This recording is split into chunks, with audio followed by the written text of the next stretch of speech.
Tim ses para paslon presiden mengomentari usulan hak angket yang mulai bergulir di DPR RI pada Selasa pagi. Kubu paslon 01 menyebut tetap berkomitmen untuk mendorong hak angket. Meski demikian, pakar komunikasi politik Effendi Ghazali menyebut sampai saat ini partai yang mendorong hak angket belum tentu bisa solid.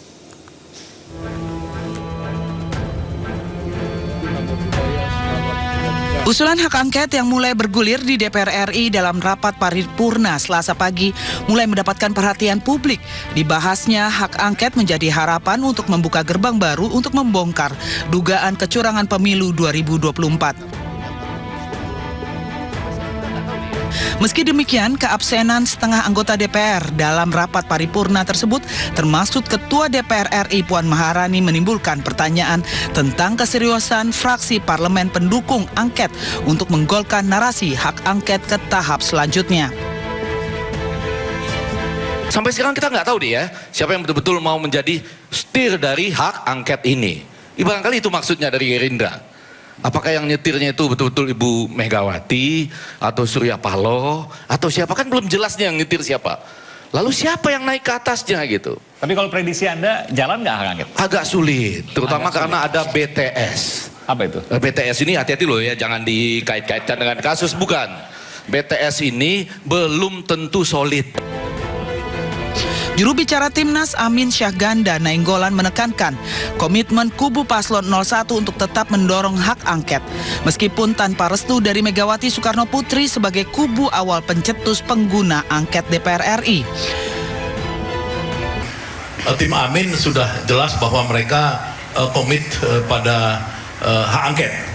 Jadi hak angket ini kan merupakan hak partai politik yang dijamin oleh undang-undang. Tiga-tiganya tuh ya, Nasdem, PKB, ya, PKS. Ya, so far itu nggak ada masalah. Mereka komit dan bahkan mungkin dari pihak Nasdem hari ini sudah mengeluarkan statement dia akan jalan tanpa menunggu lagi restu Bu Mega atau quote and quote restu Bu Mega ya. Selama ini menunggu karena ide itu berasal dari Ganjar Pranowo.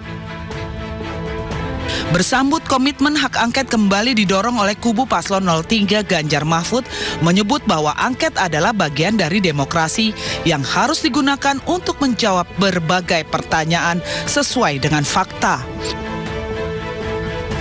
Dan hak angket ini adalah kanal dalam dunia demokrasi kita yang harus dipergunakan untuk menjawab berbagai pertanyaan, dan mereka juga berhak untuk menjawab itu sesuai data dan fakta.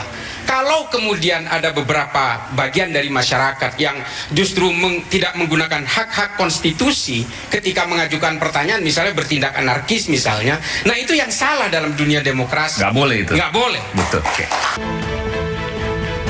Dalam dialog yang dipandu oleh Aiman Wicaksono, kembali dihadirkan Ferry Amsyari, pakar hukum tata negara yang menekankan kembali dugaan kecurangan pemilu yang terpampang dengan jelas, yang kembali mengonfirmasi data yang ada dalam film Dirty Food.